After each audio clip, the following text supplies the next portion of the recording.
জান্নাতীদের শরীরের গঠন যেমন হবে, মানুষ জান্নাত থেকে পৃথিবীতে এসেছে, নির্ধারিত সময় শেষে আবার জান্নাতেই ফিরে যাবে। তবে পৃথিবীতে বসবাসের এই সময়টা মানুষের জন্য পরীক্ষাগার।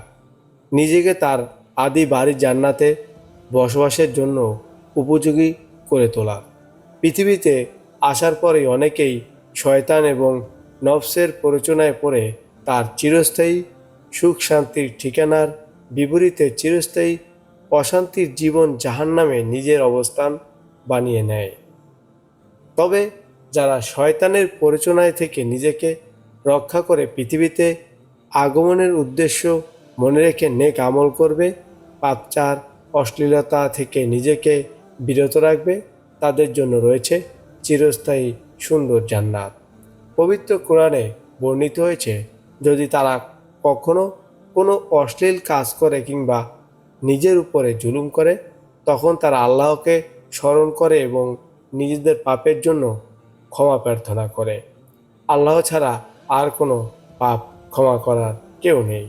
তারা নিজের কৃতকর্মের জন্য হটকারিতা প্রদর্শন করে না এবং জেনে শুনে তার পুনরাবৃত্তি করে না। সূরা আলে ইমরান আয়াত সংখ্যা 135। অন্য আয়াতে আল্লাহ রাব্বুল আলামিন আরও বলেন, এগুলো আল্লাহর নির্ধারিত সীমা। যে ব্যক্তি আল্লাহর ও তার রাসূলের আদেশ মতো চলে, তিনি তাকে জান্নাতসমূহে প্রবেশ করাবেন, যেগুলোর তলদেশে দিয়ে নদী প্রবাহিত হবে। তারা সেখানে চিরকাল থাকবে। এটা বিরাট সাফল্য। সূরা নিসা আয়াত সংখ্যা 13-14।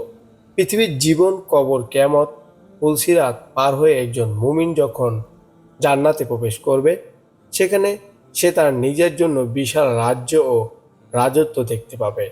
পবিত্র কোরআনে এসেছে, তুমি যখন সেখানে দেখবে দেখবে ভোগ বিলাসের উপকরণ এবং বিশাল রাজ্য।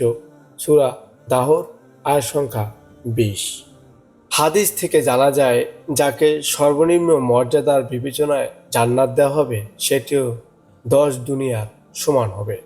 মুসলিম শরীফের হাদিস, 186 নম্বর পৃষ্ঠা।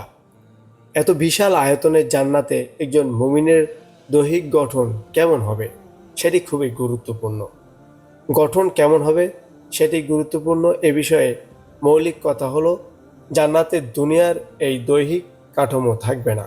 জান্নাতে বিশাল রাজ্য রাজত্ব করার জন্য জান্নাতি সাজে জান্নাতি বাসীদের দেহ সাজানো হবে। সেখানে নতুন দেহ, নতুন বয়সে নতুনভাবে মুমিনরা নিজেদের আবিষ্কার করবে। জান্নাতবাসীদের দেহের দৈর্ঘ্য হবে 60 হাত। আবু হুরায়রা রাদিয়াল্লাহু তাআলা আনহু থেকে বর্ণিত, নবী করিম সাল্লাল্লাহু আলাইহি সাল্লাম বলেছেন, আল্লাহ তাআলা হযরত আদম আলাইহিস সালামকে তার যথাযোগ্য গঠনে সৃষ্টি করেছেন। তার উচ্চতা ছিল 60 হাত।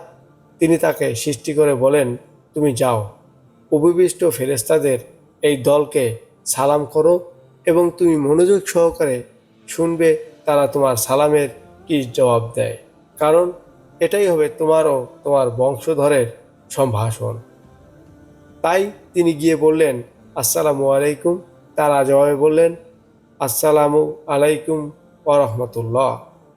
তারা বাড়িয়ে বললেন, ওয়া রাহমাতুল্লাহ বাক্যটি। তারপর নবী সাল্লাল্লাহু আলাইহি সাল্লাম বললেন, যারা জান্নাতে প্রবেশ করবে তারা আদম আলাইহিস সালামের আকৃতি বিশিষ্ট হবে। তারপর থেকে এ পর্যন্ত মানুষের আকৃতি ক্রমান্বয়ে কমেই আসছে। বুখারী শরীফের হাদিস, 6227 নম্বর পৃষ্ঠা। এ হাদিস থেকে জানা যায়, মানুষ আদম আলাইহিস সালামের আকৃতিতে অর্থাৎ 60 হাত দৈর্ঘ্য দেহ নিয়ে জান্নাতে প্রবেশ করবে। আর এই দেহ শক্তিমত্তার দিক থেকে দুনিয়ার দেহের চেয়ে ভিন্ন হবে।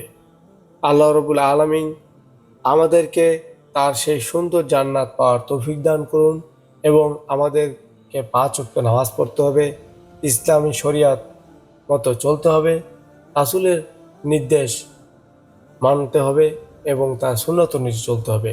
কোরআনের জ্ঞান নিজেকে জ্ঞানে আলোকিত করতে হবে এবং দ্বীনের জন্য নিজের জীবনকে কোরবানি করে দিতে হবে।